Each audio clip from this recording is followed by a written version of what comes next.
तो बिहार के अंदर यह एनडीए की सुनामी है। प्रधानमंत्री नरेंद्र मोदी और नीतीश कुमार की सुनामी है। इस वक्त जब मैं आपसे बात कर रहा हूं दोस्तों, तो एनडीए 200 के आंकड़े को छू रहा है और किसी भी एग्जिट पोल ने इस आंकड़े की भविष्यवाणी नहीं की थी। जी हां, सही सुना आपने, किसी ने भी 190 सीटों की भविष्यवाणी नहीं की थी। यह अप्रत्याशित है दोस्तों। जाहिर सी बात है, आरजेडी और कांग्रेस इसे वोट चोरी और अन्य मुद्दों के साथ जोड़ेगा। उसकी चर्चा हम अभी नहीं करने वाले हैं, मगर मैं आपको सरल शब्दों में बताने वाला हूं कि एनडीए को यह जो जीत मिल रही है, इसके क्या कारण है।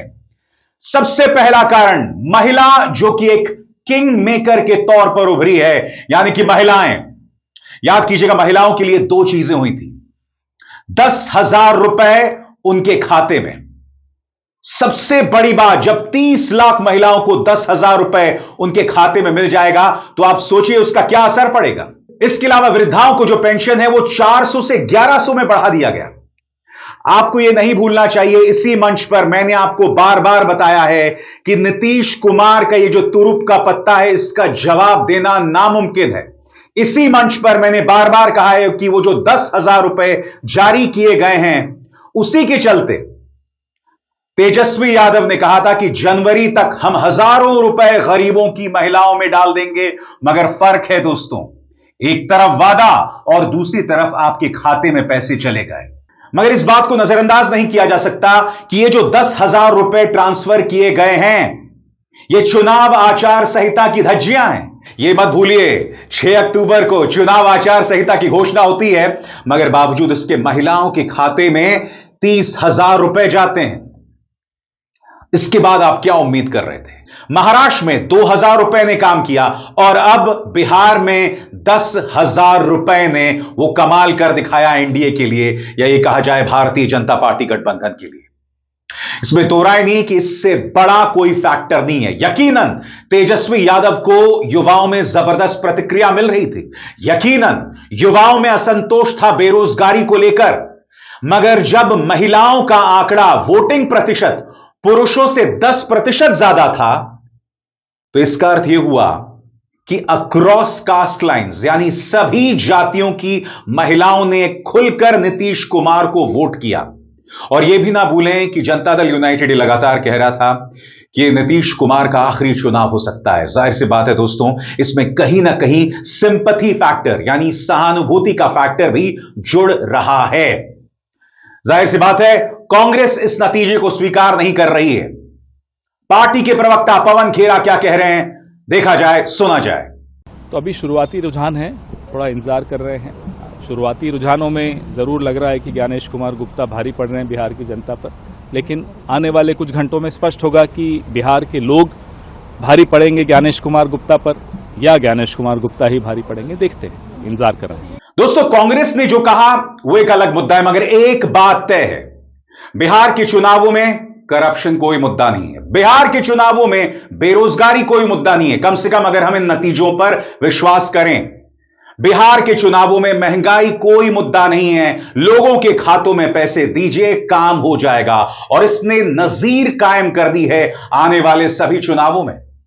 और अब आप देखिएगा, असम में यही होने वाला है, क्योंकि आने वाले दिनों में उत्तर प्रदेश में चुनाव है, बंगाल में चुनाव है। बंगाल में फर्क यह है कि सत्ता में ममता दी है, मगर केंद्र में भारतीय जनता पार्टी है। तो केंद्र स्तर पर वो क्या करने वाले हैं, यह हमें देखना पड़ेगा। तो महिला फैक्टर, यकीनन महिला जो है वो बिहार के अंदर किंग मेकर साबित हुई हैं। वो मनोज बाजपेयी की फिल्म है सत्या, उसका डायलॉग है कि मुंबई का किंग कौन, तो बिहार का किंग कौन, यही कहा जाए बिहार की क्वीन, यकीनन महिला वोटर्स। मगर बड़ा प्रश्न, क्या महागठबंधन से कुछ गड़बड़ हुई? कम से कम इन नतीजों की बात करें। इसमें दो राय नहीं है कि महागठबंधन इन परिणामों को स्वीकार नहीं करेगा, क्योंकि इस वक्त जब मैं आपसे बात कर रहा हूं ना दोस्तों, तेजस्वी यादव पीछे चल रहे हैं राघोपुर से। सबसे बड़ी बात, खेसारी लाल यादव, जिन्हें इतनी शानदार प्रतिक्रिया मिली है, वो पीछे चल रहे हैं 4-5 चरणों के मतदान के बाद।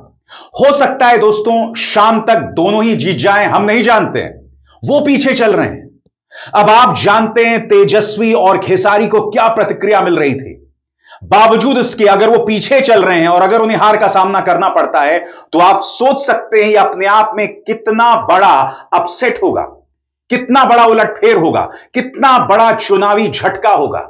यहां पर मैं दो चीजों का जिक्र करना चाहता हूं। यकीनन महागठबंधन सिस्टम का मुकाबला कर रहा था, वो सिस्टम जिसे भारतीय जनता पार्टी बहुत ही सफलतापूर्वक हैक कर चुका है। ईवीएम हैक करने की जरूरत नहीं है, मगर जब चुनाव आयोग, मीडिया एजेंसीज सभी सत्ता पक्ष में काम कर रही हो, तो वहां पर आप आधी लड़ाई जीत जाते हैं। याद कीजिएगा, इसी मंच पर मैंने आपको कहा था 100 मीटर की रेस है, भारतीय जनता पार्टी इस रेस में पहले ही 50 मीटर पर खड़ी हुई है, इसीलिए विपक्ष का काम मुश्किल हो जाता है। मगर बड़ा प्रश्न, क्या सारा दोष जो है सिस्टम पर मढ़ा जा सकता है? क्या सिर्फ महागठबंधन यह कहकर निकल सकती है कि वोट चोरी हुई? क्या उसे अपने गिरेबान में झांक कर देखने की जरूरत नहीं है? तो सरल शब्दों में दोस्तों मैं आपको बतलाना चाहता हूं, याद कीजिएगा, तेजस्वी यादव को मुख्यमंत्री के तौर पर प्रोजेक्ट करने में कितनी आनाकानी कर रही थी कांग्रेस। बताया जा रहा था कि राहुल गांधी और प्रियंका गांधी वाड्रा तैयार हैं, मगर जब सचिन पायलट से पूछा जाता था तो वो उस सवाल का जवाब ही नहीं देते थे। एक बार तो वो प्रेस कॉन्फ्रेंस में उस सवाल का जवाब दिए बगैर ही चले गए। ये वो सचिन पायलट हैं जो दर्जनों विधायकों के साथ गुरुग्राम में आकर रह रहे थे, राजस्थान में सरकार को गिराना चाहते थे।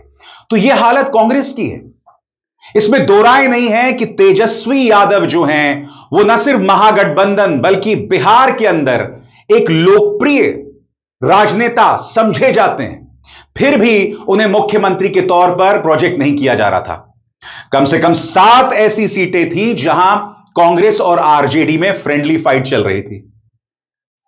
ऐसा एनडीए में बिल्कुल नहीं हो रहा था। एनडीए में अंतर्विरोध थे, उस बात को नजरअंदाज नहीं किया जा सकता था, मगर आप देखिए महागठबंधन के अंदर कई सीटों पर फ्रेंडली फाइट चल रही है। कांग्रेस ने जोर जबरदस्ती करके 60 सीटें ले ली, मगर उसका स्ट्राइक रेट क्या है वो दिख रहा है। हालांकि स्ट्राइक रेट तो आरजेडी का भी बहुत खराब है, कम से कम जो चुनावी रुझान हम देख रहे हैं। लिहाजा कहीं ना कहीं आपको अपने गिरेबान में भी झांक कर देखने की जरूरत पड़ेगी।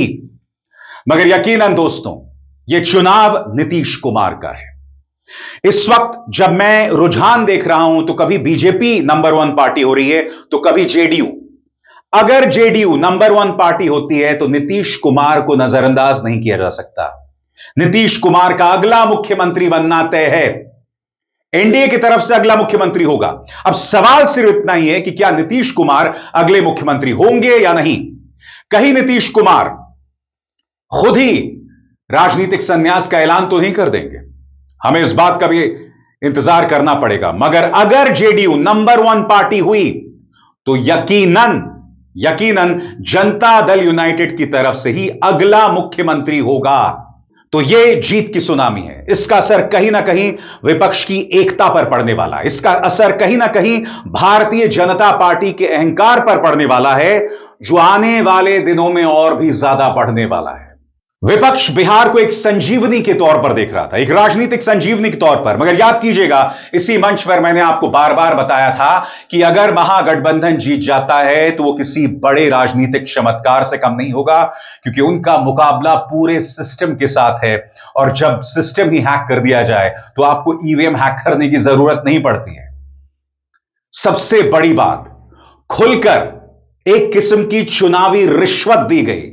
आप मुझे बताइए ना दोस्तों, यह कैसा तर्क है कि जो 10,000 रुपए दिए जा रहे थे, बाय द वे यह तर्क चुनाव आयोग का था, वो भी सूत्रों के हवाले से। यह कैसा तर्क है कि चुनावों की घोषणा हो जाए और 10-10 हजार रुपए जारी किए जाएं और चुनाव आयोग यह कहता है कि यह निरंतर चली आ रही प्रक्रिया है।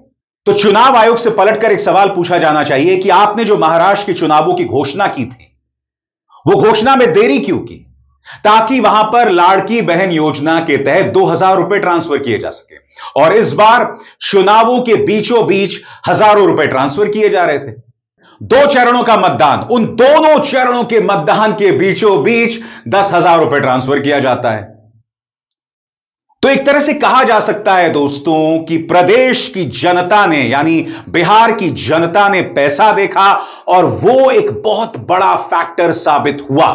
हो सकता है कि एक बहुत बड़ा वर्ग हो जो इस बात को लेकर आशंकित हो कि अगर तेजस्वी यादव मुख्यमंत्री बन गए तो लॉ एंड ऑर्डर की धज्जियां उड़ जाएंगी। लेकिन आप जानते हैं दोस्तों, पिछले 5 सालों में बिहार के अंदर लॉ एंड ऑर्डर की क्या स्थिति थी।